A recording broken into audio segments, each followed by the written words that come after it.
여러분 안녕하십니까? 우리와 일본이 맺었던 군사정보보호협정, 이른바 지소미아를 어제 우리 정부가 끝내기로 한 데 대해서 미국이 강한 우려와 실망이라는 반응을 내놨습니다.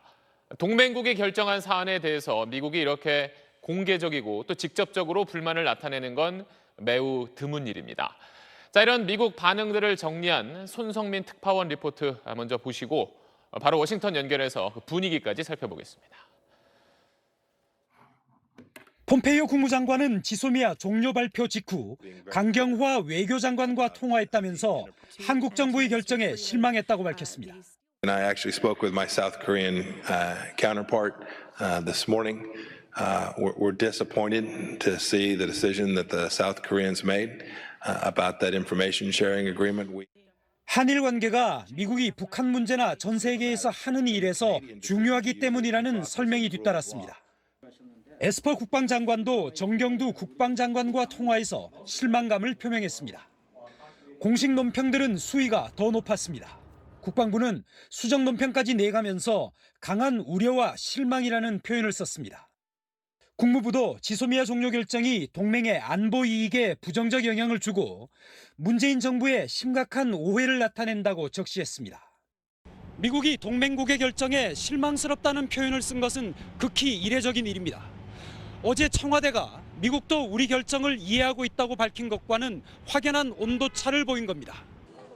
미국 정부는 논평에 그치지 않고 워싱턴과 서울 양쪽의 외교 경로를 통해 이런 청와대의 설명이 사실이 아니라고 반박하고 불만족스럽다는 뜻을 전달한 것으로 알려졌습니다. 자, 손성민 특파원, 먼저 강한 우려, 실망, 이런 표현은 동맹국 사이에선 잘 쓰지 않는 표현이잖아요. 이걸 어느 정도 수위로 봐야 합니까? 네, 외교 용어 가운데 우려와 실망이라는 건 양자 간에 특히 동맹 관계에선 쉽게 나오지 않는 단어들입니다. 강도 순으로 정리를 해보면 유감, 우려, 실망, 규탄이란 말들이 있는데 실망은 위에서 두 번째 정도 됩니다. 그런데 이런 표현들은 주로 국제회의에서 인권 문제나 내전 상황을 비판하면서 나오는 거거든요. 동맹국 사이엔 유감 정도도 사실 센 표현인데 우려와 실망 그리고 강한이라는 수식어까지 한 건 미국이 그만큼 마음이 상했다는 걸로 봐야겠습니다. 그러니까 마음이 상할 정도였다면 미국도 우리 결정을 예상 좀 못한 결과다 이렇게 볼 수도 있는데 그래서 좀 사전에 의사소통이 부족했던 것 아니냐 이런 지적도 있습니다. 여기에 대해서 미국은 어떤 이야기를 하나요? 네, 우려와 실망이라는 표현이 처음 나온 곳이 미국 국방부인데요.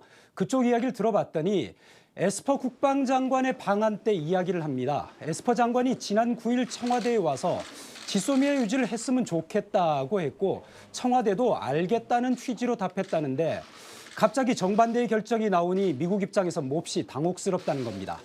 에스퍼 장관 앞뒤로 한국을 찾은 볼턴 백악관 국가안보보좌관, 비건 국무부 대북특별대표도 마찬가지였다고 하고요.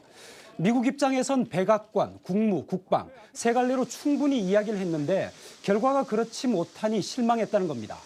청와대가 말했던 미국이 이해했다는 건 한국이 종료 결정까지 하게 된 처지를 이해했다는 거지 결정 자체를 이해한다는 건 아니라는 설명도 나옵니다. 자, 미국의 불만은 이 정도면 충분히 나타냈다 이렇게 볼 수 있을 것 같은데 결국 문제는 이걸 우리가 앞으로 어떻게 풀어가냐 이 부분 아니겠습니까? 오늘 폼페이오 국무장관의 발언을 보면 불만을 표출하는 한편으론 두 나라의 대화를 촉구했습니다. 이건 한일 모두를 앞으로 압박하겠다 이런 걸로 예상이 되는데요.